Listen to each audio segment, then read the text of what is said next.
So I want to record what this looks like right off the bat. Heel. We're going to try to keep this leash nice and loose and look for the level that does the work on the e-collar.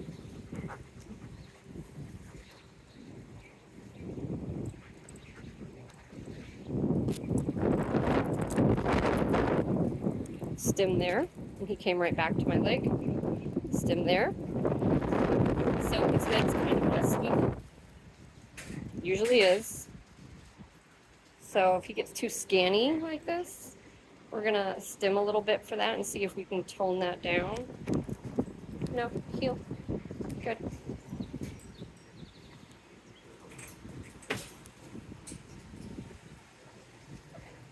So I kind of slowed down my pace on purpose because it forces him to stim there. He's looking around at who's talking behind us. Someone's coming out of the store. I slowed down on purpose because then he has to focus harder on the walk. I'm turning up my stim a few points because I find that it's barely enough, or I'm having to work really hard to get him to respond to it, holding the button down longer. So now we're on 28. No.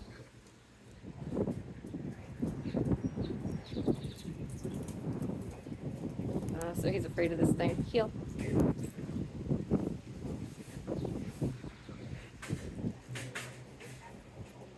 And these are things I don't think he would normally be afraid of, but here's the thing. You put him in a new environment like this and he gets aroused, and that triggers those types of scaredy cat behaviors. So people don't necessarily understand that arousal and fear and anxiety are all tangled up together. And so if you allow a lot of arousal, you're going to get some of that other stuff, maybe, if your dog has that proclivity. So teaching him just to be calmer all the time helps a ton. No, heel. See, totally forgot he was heeling there, so just a no. Hold the stim down. Get a sign blowing around here that's loud. Good. That was stim. There's a dog barking in a car somewhere in the parking lot. It's not my car. There's no other dogs with me. This is much better. So this type of work is really therapeutic. It's like go to an environment like this, and just walk back and forth. You don't have to do anything fancy. And just use your stim in those key moments to help your dog scan less, focus less on environmentals, pull them back to focusing on heel. See if you get the auto sit. That's beautiful. Good job, buddy. No. So it's not that he can't look around, but I know with him that he's looking for things to kind of get fixated on and maybe worry about a little bit, go investigate them, see if they're a threat. So if I can use my stim to pull him away from that, then he'll stop doing that so much. Good. And it's a judgment call. It's not always black and white, and that's okay. Pick your moments. This is scary. Noodles are blowing around. I'm going to ask him to walk by it, but we're not going to go super close. Heel. Let's go. Good. Come on. So nice, assertive energy, right? But encouraging. So I'm encouraging him to walk by it, but I'm not babying him. I'm not soothing him. That's important. Heel. Thank you. No. No. So clearly I need something higher when people address us and walk up on us like that. That guy was walking pretty fast. Let's go. It's really breezy. I actually think some of these displays might blow over, so we're going to watch for that. Let's go, because that would really freak him out. So my number is going to go up a lot here because he's getting more freaked out as this wind comes up and shakes everything up. And we're going to walk a little bit faster because it's easier. No, heel. Good. They're afraid of shopping carts.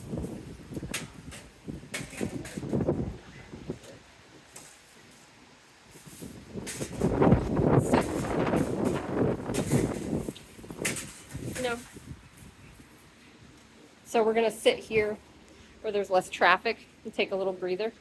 And then we're going to walk back by the door again. So things don't have to be perfect, right? But you want to try your hardest to work him through situations he's uncomfortable in. Pull him back to heel. See if you can get him to focus on the heel. And you're going to have to use your leash sometimes, especially if he does get pretty freaked out and gets a little flighty. And that's okay. We're really trying to use this if we can to get him back with us mentally and physically. You see that number's climbed a lot when things get scary for Arlie. Heel.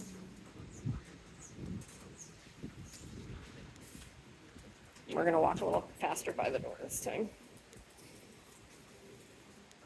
Good. Heel. Good. Thank you. No. Heel.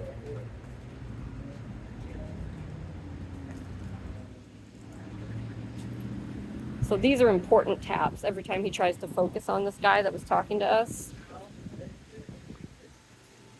So if the guy was standing in front of us and Arlie was just looking at him and sitting calmly, that would be fine, right? But the point is we're healing and he's craning his head around to stare at this guy and track him because he's worried about it. That's not okay. So addressing those moments is going to help him in the long run. Good.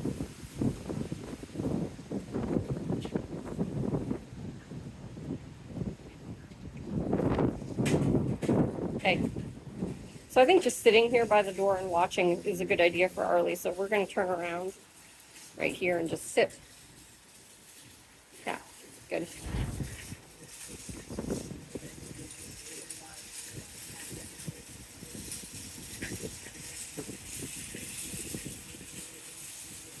So I don't expect anything fancy from him. Just don't try to flee. Don't try to hide. So I'm not going to let him lean on my legs either. If he tries to lean into me, I'm going to make him kind of stand on his own like this so I'd bump him off.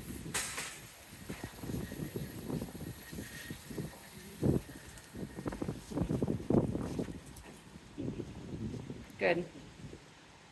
Neutral praise. Very little touch.